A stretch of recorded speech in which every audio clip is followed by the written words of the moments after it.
when we talk about 2024 music industry, present day, no one does artist development.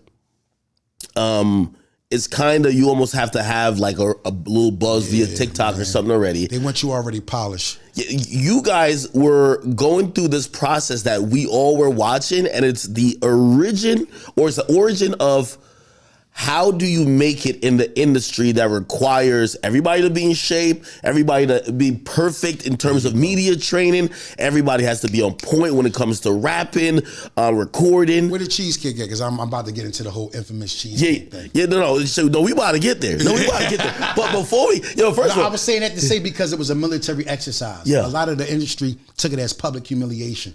But how did you take it? It's a military exercise. At the time, I was young. I just thought he was just on an ego trip making us walk, because you got to understand, making a band was uncharted territory. They didn't know what to do. Puff Daddy signed the deal and the cameras start rolling. That's why when we come to the studio, he didn't have no itinerary for us. He was like, yo, just do this while I can get some time to think. Nothing was scripted. You see, as the seasons went on, Danny the Kane and Day 26 is therefore from there on, it got a little bit better as far as production wise. But when we first started y'all out, shit the funniest thing. Y'all shit is the realest. realest. It's the most iconic. That's the realest shit I've ever seen, man.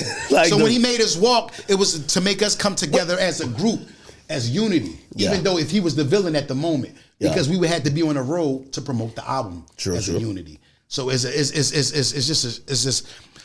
a rollout of a military exercise. They do it all the time. Y'all didn't really walk to Brooklyn though. Like we took stops, and we had the van pull up, and because the MTV guys was with us, they had to document it. So it's a whole production. Oh, so they like, yo, we're not walking. It's a whole production behind this. So we took stops, smoked breaks, we ate. We didn't just walk totally front and back. You know what I mean? It's a show. It's a production. Now, my recollection, because and by the way, it's parodied in such a hilarious way on the Chappelle Show. But I also remember this kind of being a thing. Y'all always got into these squabbles and fights that felt like I do think without y'all show, I don't know if you ever heard about Zeus and I watch all of the bad all of that shit. fighting shit. They got it from us. Of course, but the thing is, y'all were just really fighting. Like there was no security jumping in. None. There was just a nigga with a camera just sitting there like, yo, we're gonna film it. It was really like, because they took away all our personal communication with our separate managers and separate teams, and gave us all one phone and moved us all in a crib. We had one landline, one cell phone. Really? So you put all those different personalities in one house with only a use of two phones, it's going to cause some friction. And that's where most of our gripes came in that. It was only until the camera came on where everything became so heightened, and we end up throwing blows. But behind the scenes, and when the camera was off, we the best of friends. It was only because when the camera's on, everybody's on 10. Yo, you and that nigga Freddie P was fighting all the time, man. All the time. Yo. But that's what I'm saying. Off camera, we was, we was like, like we was real cool. Like I went to. Oh, it wasn't that tense off camera. No, it wasn't that tense off camera. It was only because we knew the camera was on, so we was more self-conscious. So me and you just cracking on each other like, now the camera's on. You black nigga, or you this nigga. It's like, oh shit, the camera. What you mean? Yeah. What you say? Yeah. Everything is a little bit more heightened when the camera's on, because you self-aware of the camera. You don't want to be seen like you in a bad light when they air it, because we don't know what they air. The editing floor is the editing floor. So the same time y'all was watching it every 10 o'clock Thursday, the group was watching it to see what made the editing floor. Yo, such icon. I remember y'all fighting a couple of times, and I'm like, yo. Me and Fred for like 3 times.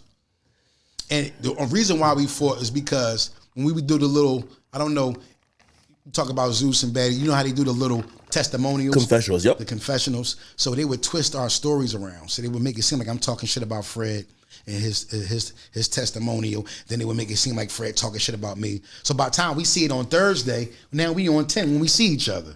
Oh, so the episode actual show is making the show. The actual show. Oh, these days they be shooting the whole thing and then you will see it. Oh, okay. So every week you're seeing like, oh, word? Okay. Okay. Damn. So that's how it would be. And we put us against each other all the time. And I felt outnumbered because I was in a group with, outside of Bab, she was the only East Coast rapper. We had Dylon for the Caribbean flavor. Had Sarah, she was the songstress. Then I was in a group with 2 Southern rappers, one from New Orleans and one from Miami, Fred and Chopper. So I felt like kind of outnumbered, as in being the Philadelphia and the East Coast rapper, where I think Bad Boy more catered to the East Coast, but they was trying to open up this whole new plan with Bad Boy South. So they was ushering that kind of talent through the band in the kind of way.